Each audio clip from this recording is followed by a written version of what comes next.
I think consumers just need to be like very, very careful trusting anything they see on the internet. I agree. So talking to an actual human is probably the best. Hi, and welcome to another episode of Cocktails with the Collective. Today, we are going to dive into 4 specific topics that really summarize what's happening in the 2025 real estate market. This has definitely been a very interesting year. So while it's been very positive overall, we definitely have some standstills happening, a lot of buyers who aren't ready to pull the trigger, and a lot of sellers who aren't quite ready to come to grips with reality that we're outside of the COVID inflated market. So topic number 1, locked in owners and the great inventory freeze.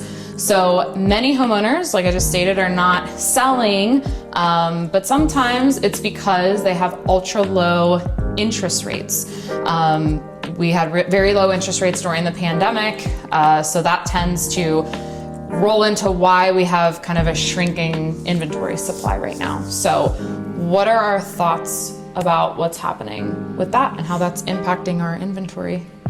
I think we had so many super eager, motivated buyers during the pandemic with those super low interest rates that they were really quick to move and now are, reaping the rewards of that super low interest rate and so are hesitant to sell. I think it makes sense. Yeah, I think that there are, in our Deep Creek market specifically, again, where we're seeing, I'm always going to do a flip side to this, there are a lot of sellers that aren't selling because of their interest rate. I mean, if you got, a 2.5, 2.75 interest rate, that's a tough rate. It's a tough rate nowadays to look back and say, yeah, I'm going to sell that. I mean, we're probably not going to see that again in our lifetime, to be quite honest. I know people don't want to hear that, but that's very, very low.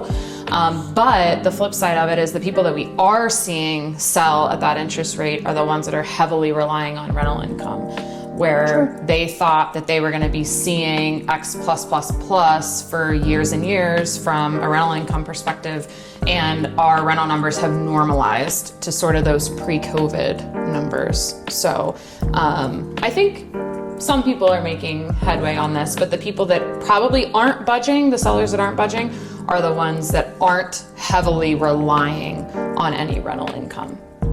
That makes sense. So those are probably the people that aren't bringing their properties to the market. I would agree. I do see recently a lot of people bringing their properties to the market and reselling them because they don't have the time now to be here like they thought they did during the pandemic. Yeah. And so in turn, when the rental numbers aren't sort of up to where they thought they were going to be and they can't use it as often as they can, now we're seeing those properties come back on. Yeah, because a lot of those people literally moved here. Being locals, there was a lot of people here. And, some of them did turn into full-time, they're in our kids' schools and everything, but a lot of times they were able to work from home for a year or two. Their kids were virtual, so they were here more, and now they're not. And that's probably... Yeah. I think from the perspective of locked-in owners, meaning there's also people here that are putting their property on the market, but they're still putting it on at an elevated value. So we see a lot of this happening, that people are, the inventory that we do have, if it's priced well, it still typically is going to turn over pretty fast. But if it's not turning over fast, it's obviously a price issue. And I think that's kind of the flip side of this, is that they're saying, okay, well, I don't have to sell, but I'm going to put it on at this elevated value and test the market since I do have this really favorable interest rate. So we're kind of battling that. I think we try and prep our sellers who go in with the elevated number of the list price, that the market is really dictating what is happening right now. And if you're not seeing the showings and the offers immediately, then it's a price issue, and we are not seeing the elevated multiple offers, elevated sales prices that we were seeing previously. Correct. And I think sellers just need to adjust expectations. Next topic, First time buyer vanishing act. So according to the National Association of Realtors, we are seeing that first time home buyers now only make up 21% of the market. It's the lowest ever.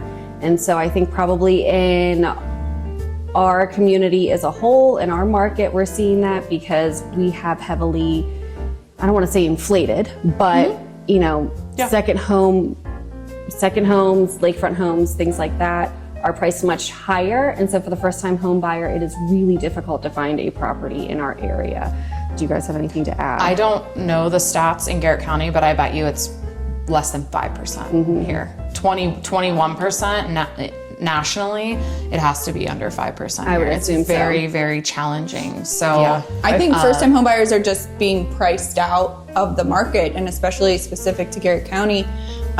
You know, the average Garrett County income and what that equates to in terms of what they can afford to pay for a mortgage every month is not computing to the asking prices of a lot of our existing, you know, inventory.